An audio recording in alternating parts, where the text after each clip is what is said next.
அதாவது தமிழகத்தை ஆட்சி செய்து கொண்டிருக்கக்கூடிய இந்த திமுகவின் பல்வேறு சொல்லப்பட்ட சாதனைகளை விட சொல்லப்படாத சாதனைகள் அப்படின்றது எக்கச்சக்கமான முறைகேடுகள், அப்புறம் பாத்தீங்கன்னா நாசமான வேலைகள், இது மாதிரியான பல்வேறு வேலைகளை திமுக ஆட்சியில நம்ம குறிப்பிட்டு சொல்லலாம்.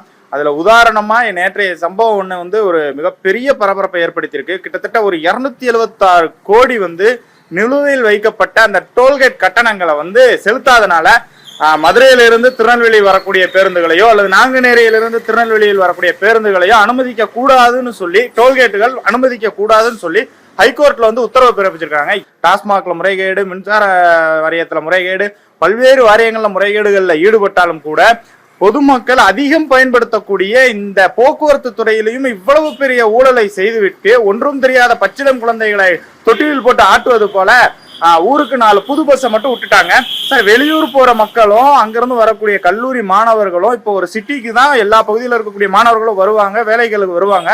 அப்பேற்பட்ட இடத்திலேயே ஹைகோர்ட் ஒரு உத்தரவு பிறப்பிச்சு அந்த போக்குவரத்தை தடை செய்யுங்க, இது அந்த நிலுவைத் தொகையில ஏதாவது ஒரு வகையில தொகைகளை அவங்க பாக்கியை செலுத்தினா மட்டும்தான் நீங்க விடணும் அப்படின்ற மாதிரியான ஒரு அறிவுறுத்தலை சொல்லியிருக்கிறாங்க. அப்படின்னா இது எவ்வளவு பெரிய அசிங்கம், எவ்வளவு பெரிய ஒரு முறைகேடு.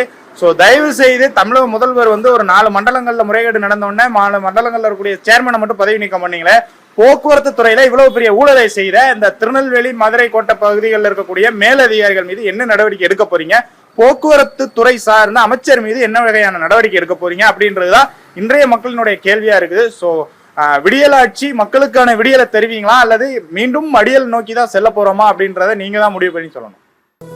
ஓவியா வணக்கம். நிச்சயமாக சுங்க சாவடிகளுக்கான நிலுவைத் தொகை 276 கோடி ரூபாயை தமிழக அரசு போக்குவரத்து கழகங்கள் செலுத்தாததால் தென் மாவட்டங்களில் குறிப்பாக திருநெல்வேலி மாவட்டம் நாங்குநேரி சுங்கச்சாவடி மற்றும் தூத்துக்குடி மாவட்டம் கயத்தாறு சாலைப்புதூர் சுங்கச்சாவடி, விருதுநகர் மாவட்டம் சாத்தூர் எட்டூர் வட்டம் சுங்கச்சாவடி, மதுரை மாவட்டம் கப்பலூர் சுங்கச்சாவடி என 4 சுங்கச்சாவடிகளில் நாளை வியாழக்கிழமை முதல் அரசு பேருந்துகளை அனுமதிக்க வேண்டாம் என சென்னை ஹைகோர்ட் உத்தரவிட்டுள்ளது.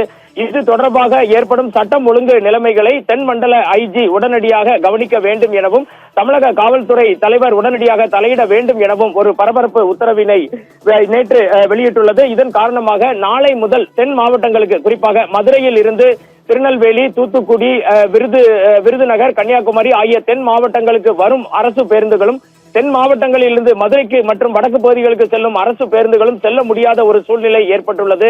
இதனை தமிழக முதல்வர் மு க ஸ்டாலின் உடனடியாக தலையிட்டு போக்குவரத்து துறை அமைச்சர் சிவசங்கருடன் கலந்து பேசி இந்த பிரச்சனையை உடனடியாக முடிவுக்கு கொண்டு வர வேண்டும் என அனைத்து தரப்பினரும் திருநெல்வேலி மாவட்டத்தில் கருத்தினை முன்வைத்துள்ளனர்.